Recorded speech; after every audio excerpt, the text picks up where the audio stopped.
في الفقرة الأخيرة رجل الأعمال سيد صابر. سيد له هوايات مش عارف إذا نقدر نقول عنها غريبة ولا مش غريبة. سيد موجود معنا ضمن الجمهور. مساء الخير. مساء الخير. أهلا بيك. أهلا بيكم. هواياتك إيه؟ والله هواياتي جمع الثقافات العربية بأجملها أو فارسية الثقافات أو تجمعها أجنبية. الثقافات يعني الثقافات يعني بأي معنى يعني؟ بمعنى جميع الأعمال اليدوية القديمة بتحكي ثقافة بلد وشعب بلد. زي إيه يعني؟ زي السجاد زي مثلا؟ البراد اللي كانوا يستعملوه، كالنحاسيات والفضيات. لحظة، براد الشاي قالوا لي تحديدا. براد الشاي يعني ايه المفهوم لبراد الشاي يعني والله هو براد الشاي في منه اللي هو كان يعني ما يوصلش اللي بيحصل النهارده غليان وشرب وكده. لا ليها حاجات خاصة بتتحط فوق الأبريق تاخد من مادة الشاي. كم نوع براد شاي عندك؟ عندي حوالي 200 نوع.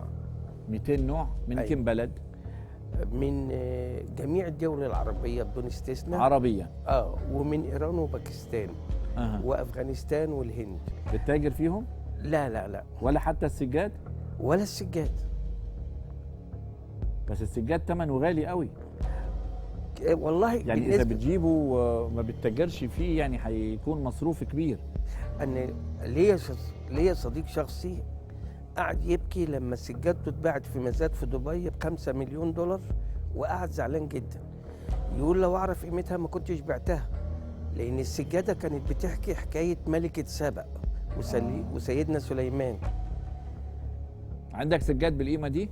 عندي سجاد بالقيمه دي واكتر، وبعشق كل شيء هاند ميد. لما بزهق من اي حد بحطه قدام مني واقعد اتفرج عليه، وبحس ان انا بكلمه وبيكلمني، بتحاكى معاه. ده بنصنفه ايه؟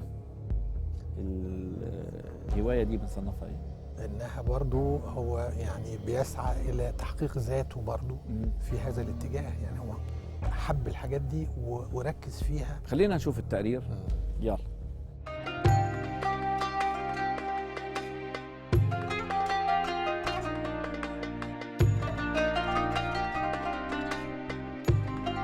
دي هواية عندي بقالها 43 سنة، فيها السجاد كله هاندميد يدوي. بعشق الرسومات اللي عليها وبعيش وياها. بحس بان القديم كان فيه يعني شغل كويس وفيه نواحي فنية جميلة جدا ما بقتش موجودة دلوقتي. اول سجادة انا اشتريتها كانت بتحكي حكاية عن بلقيس، وبعد كده خدت السجاد بيحكي حكايات عن الديانة المسيحية والماسونية واليهودية. أهم القطع اللي عندي قطع الكرك. الكرك دون صوف بيتعمل من رقبة الجمل ومن خاصية الخروف، فالصوفة بتاعته بتلمع جدا، والحكاية اللي بتحكيها عليه بتحكي مواضيع من تراث الدولة. أنا عندي 30 قطعة سجادة. عندي سجادة هنا هون الحشرة بتاعت العتة كلت الصوف بتاعها وجت عند بسم الله الرحمن الرحيم وما قربتش جنبها. انا بعشق كل حته انا جايبها، واحب ان انا اورثهم لاولادي. اخر سجاده دي بقى اللي عليها التاج دي والشمعتين دي كان السلطان في ايران في الزمانات القديمه قوي كان بيعتبر اله بالنسبه له، فالسجاده دي قيمه وغاليه جدا. دي تراث.